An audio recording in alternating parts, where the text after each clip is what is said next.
안녕하세요. 책사입니다. 우리의 옛 이야기 시작하겠습니다. 아니, 저렇게 젊은 사람이 뭐가 아쉬워서 도적질을 했대? 그러게 말일세. 인물도 좋구먼. 어쩌다가 그런 흉악한 도적이 되어주고. 그나저나 우리 신입 사또에겐 경사지 뭔가. 그동안 저 떴다리 놈을 잡지 못해 바뀐 사또만 해도 어디 한둘인가. 내가 진정 떴다리라는 도적이냐? 신입사또 역시 믿기 어려운 듯 엄하게 소리쳤다.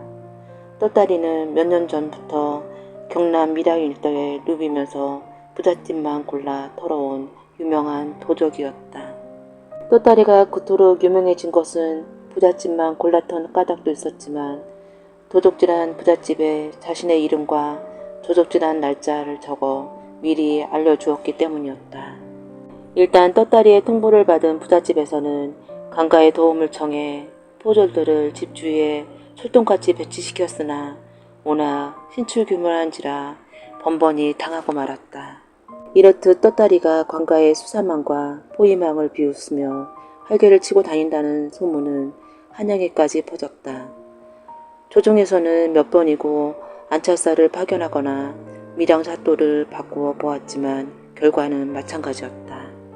조정에서는 다시 밀양의 지리를 잘 아는 자라야만 떴다리를 잡을 수 있다는 공론이 일어 그곳 출신인 김태수가 새로 부임하게 되었다. 김태수는 떴다리에 대해 익히 들어 알고 있는지라 부임하기 전부터 걱정이 태산 같았다.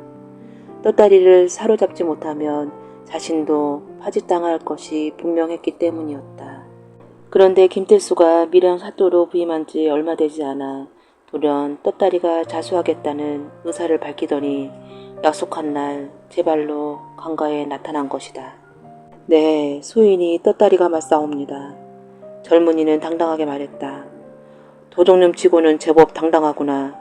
내 놈이 지은 죄를 알고 있으렸다. 또 도적질이 죄라면 처자식을 버린 아비는 무슨 죄이옵니까? 무어라? 처자식을 버린 아비의 죄? 김태수는 잠시 할 말을 잃었다. 그 말에는 분명 사연이 있을 거란 생각이 들었다. 그 말에는 필시 무슨 사연이 있는 듯하니 숨김없이 고하도록 하라. 떴다리는 망설임 없이 가슴에 묻어두었던 이야기를 시작했다. 떴다리는 섣달 금음날 김해에 있는 떴다리 밑에 버려진 것을 손씨노인이 데려다 키웠는데 듣기에도 순수한 떴다리라는 이름은 그렇게 해서 지어진 것이었다. 어려서부터 영특하고 착하기만 했던 떴다리는 자라면서 자신이 지어온 아이라는 걸 알게 되었고 그때부터 조금씩 삐뚤어지기 시작했다. 혈육을 그리워하는 것은 숨길 수 없는 인정인지라 떴다리도 자랄수록 자신을 낳아준 부모에 대한 그리움이 더해만 갔다. 떴다리는 12살이 되던 해 섣달 금음날 밤 자신이 버려진 떴다리 밑으로 들어가 밤새 목 놓아 어머니를 불렀다. 그날 밤 이후 떴다리는 밤마다 어머니를 목 놓아 불렀고 사연을 알 길 없는 마을 사람들은 부모에게 버림받아 죽은 아이 옹기가 나타났다고 수군거렸다. 그 소문은 꼬리에 꼬리를 물고 뻗어나가 마침내 떴다리의 어머니에게도 들어가게 되었다. 그녀는 어느 날 밤 떴다리 밑으로 찾아가 눈물을 흘리며 혼자 녹두리를 늘어놓았다. 아가야, 불쌍한 우리 아가야. 너는 갑신년 12월 27일생으로 태어나자마자 이 몹쓸 어미에게 버림을 받아 죽어 옹기가 되었구나. 이 어미는 이제야 그 죄를 뉘우치고 늦게나마 내 옷과 음식을 지어왔단다. 부디 이곳으로나마 내 한을 풀고 풍락으로 가라보라. 그 소리를 듣고 있던 떴다리는 어두컴컴한 다리 밑에서 기어나와 한다름에 어머니 품에 안겼다. 어머니! 시커먼 그림자가 갑작스레 품에 안겨들자 여인은 가슴이 철렁 내려앉았다. 그러나 곧 아들을 알아보고는 뜨거운 눈물을 흘렸다. 어머니, 제가 밤마다 다리 밑에서 목 놓아 오는 것은 친부모님을 찾기 위해서였습니다. 떴다리는 그간의 일을 이야기해주며 어머니를 안심시켰다. 내가 그동안 얼마나 한이 맺혔으면 이런 일을 벌였겠느냐. 어머니, 왜 저를 버리셨습니까? 어머니는 할 말이 없었다. 그저 한없이 눈물을 쏟으며 떳다리에게 용서를 빌 뿐이었다. 떳다리 어머니 이씨는 시집 온 지 채 1년도 안 되어 남편을 여의고 슬하에 자식 하나 없이 하루하루 외롭게 살아가고 있었다.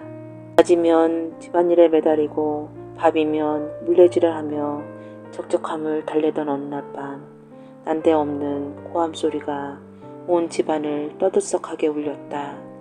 도둑이야! 도둑이야! 이씨가 방문을 열고 나갔을 때 마당에서는 한바탕 큰 소란이 벌어지고 있었다. 도둑이라고 고래고래 소리치며 쫓아가는 하인을 피해 황급히 몸을 날려 담을 뛰어넘는 사람은 동네 글방에서 공부를 하는 방가의 도령들이었다. 아마도 밤이 깊어 출출해지자 닭소리를 하러 왔다 하인들에게 들킨 모양인지 닭장 속에 닭 울음소리가 요란하게 들렸다. 이윽고 쫓고 쫓기는 소란이 잠잠해지고 이씨는 방으로 들어가려다 말고 잠시 마당을 거닐리기 시작했다. 달은 휘용청 밝아 마당에는 마치 메밀꽃이 피어난 것처럼 달빛이 잘잘하게 뿌려져 있었다. 이씨는 고적한 심사를 달릴 길 없어 멍하니 하늘을 바라보았다. 저 초면에 실례인 줄 압니다만 좀 도와주십시오. 마당 저쪽에서 어두운 그림자가 머뭇머뭇 말을 붙여왔다. 누구시오? 놀라지 마십시오. 닭서리를 하러 왔다가 그만. 그런데 무슨 일이시오? 대답 대신 어두운 그림자가 천천히 마당으로 걸어 나왔다. 급하게 도망을 치다 그만 걸음통에 빠졌습니다. 이 꼴을 하고 도저히 그냥 갈 수가 없어서. 그림자가 가까이 다가올수록 심한 악취가 코를 찔렀다. 이씨는 웃음이 터져 나오려는 것을 간신히 참고 도령을 집 뒤편에 있는 우물로 안내했다. 도령이 몸을 씻고 난 후 이씨는 그를 방으로 데리고 들어가 예전에 남편이 입었던 옷을 꺼내주었다. 옷을 다 입은 도령은 고맙다는 인사를 하면서 이씨의 얼굴을 뚫어지게 쳐다보았다. 참으로 아름다운 여인이구나. 도령은 가슴속에서 뜨거운 열정이 솟구치는 것을 느꼈다. 이제 어서 가십시오. 혹시라도 시부모님이 아시면 저뿐만 아니라 도련님도 온전치 못할 것입니다. 도령의 시선을 의식한 이씨가 민망한 표정으로 재촉했다. 소복을 입은 자태가 더 곱구나. 도령은 이씨의 재촉을 외면하고 엉뚱하게도 자신을 소개했다. 저는 올해 20살로 밀양에 사는 김태수라고 합니다. 이곳 김해에는 친척댁에 잠시 다니러 왔습니다. 속히 가십시오. 행여 누가 들어오기라도 하면. 도령은 방에서 나갈 생각은 않고 이런저런 얘기만 늘어놓았다. 처음에는 들킬까봐 속이 타는 것 같았던 이씨도 도령의 얘기를 듣다 보니 점차 마음이 편해졌다. 이씨가 보기에도 도령은 훤칠하니 잘생긴 미남이었다. 거기에다 어찌 그리 얘기를 재미있게 하는지 조금씩 마음이 끌리는 것을 숨기느라 도령의 얼굴을 제대로 쳐다보지도 못했다. 어느덧 날이 새려는지 첫 닭이 울었다. 그때 도령은 자리에서 일어나려는 듯 하더니 갑자기 촛불을 끄고 이씨를 품에 안았다. 이씨도 별다른 저항 없이 순순히 도령의 품에 안겨 가만히 몸을 맡겼다. 열정의 시간은 짧고도 아쉬웠다. 전신이 땀에 젖은 두 사람은 날이 밝아오는 게 못내 아쉬운지 긴 입맞춤으로 작별 인사를 대신했다. 그것이 이씨와 도령의 마지막이었다. 그러나 그날 밤의 흔적은 지울 수가 없었다. 아기를 가진 이씨는 결국 시가에서 쫓겨나고 말았다. 갈 곳 하나 없고 혼자 몸으로 아이를 키울 자신도 없었던 이씨는 아기를 떳다리 밑에 버리고 피눈물을 흘리며 어디론가 떠났다. 다시 만난 모자는 그날부터 함께 살았다. 뒤늦게 찾은 어머니였기에 떳다리는 지극정성으로 모셨다. 그러나 성장할수록 떳다리의 마음속에는 아버지에 대한 원망이 섞인 그리움이 커져갔다. 떳다리의 마음을 눈치챈 어머니 이씨는 부질없는 짓인 줄 알면서도 밀양으로 김태수를 찾아갔다. 그러나 이씨는 눈물을 머금고 되돌아올 수밖에 없었다. 내 아버지란 사람은 지금 일가를 이루고 벼슬도 하여 잘 지내고 있더라만 내가 내 얘기를 했더니 펄쩍 뛰며 자기는 전혀 모르는 일이라고 시치미를 떼더구나. 떳다리의 두 볼에 굵은 눈물이 흘렀다. 그의 가슴 속에서는 뜨겁게 타오르는 장작불 같은 중어와 한이 꿈틀거렸다. 세상에 자식을 모른 채 하는 아비가 있단 말인가. 내 어디 그런 냉혈한 애 얼굴을 한번 보리라. 그 길로 떳다리는 집을 나와 밀양으로 향했다. 그러나 떳다리가 밀양에 도착했을 때 김태수는 한양으로 이사가고 없었다. 전신에 힘을 빠져 터벅터벅 기매러 돌아오던 떳다리의 가슴 속에서는 아버지에 대한 중호와 원망이 세상에 대한 원망과 분노로 바뀌어 가고 있었다. 망할 놈의 세상, 내 가만히 있지 않을 것이다. 떳다리의 도적질은 그때서부터 시작되었다. 그러나 부잣집에서 훔친 재물들은 가난하고 힘없는 사람들에게 몰래 나누어 주었다. 떳다리가 말을 마치자 주변의 분위기가 사뭇 숙연해졌다. 신임사또 김태수는 조용히 자리에서 일어나 방으로 들어갔다. 그리고는 떳다리를 불러들였다. 떳다리는 김태수에게 큰 절을 올렸다. 이리 가까이 오너라. 떳다리가 다가가자 김태수는 눈물을 흘리며 말했다. 내가 내 아버인 줄은 어찌 알았느냐. 어머니께서 신입사또 함자와 고향이 밀양이라는 말을 들으시고 제게 말씀해 주셨습니다. 나를 용서하거라.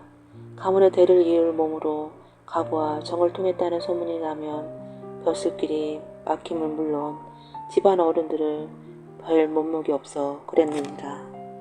떳다리의 눈에서도 눈물이 흘렀다. 소자, 이제 아버지 얼굴을 배웠으니 죽어도 여한이 없습니다. 단지 단 한 가지 청이 있다면 혼자 살고 계신 어머니의 뒤를 부탁드리겠습니다. 아니다. 내가 지은 죄는 모두 이 못난 아비의 죄과이니라. 그러니 이 길로 어머니를 모시고 멀리 떠나도록 하여라. 뒷일은 내가 알아서 하마. 아버지, 이제라도 너희 모자를 거두지 못함을 용서하고 다시는 도적질을 하지 말거라. 김태수는 머뭇거리는 떳다리의 등을 다독거리며 잘못을 빌고 용서를 구했다. 떳다리는 자리에서 일어나 다시 큰 절을 올린 후 차마 떨어지지 않은 발걸음을 옮겼다. 김태수는 자신이 저지른 지난날의 잘못을 비롯하여 떳다리에게 대한 모든 사연을 소상히 적은 상소문을 올렸다. 그 상소문을 읽은 임금은 떳다리가 비록 도적질을 했으나 그 재물로 가난한 백성을 구제한 점을 인정하여 죄를 묻지 않기로 했다. 또한 덮어주고 넘어갈 수 있었던 자신의 허물을 밝히고 스스로 단죄를 청하는 김태수의 마음을 가리키 여겨 죄를 묻지 않고 근신할 것을 명했다. 집으로 돌아간 떳다리는 어머니 이씨를 모시고 깊은 산속으로 들어갔고 그 뒤부터 그들 모자에 대한 소식을 아는 사람은 아무도 없었다.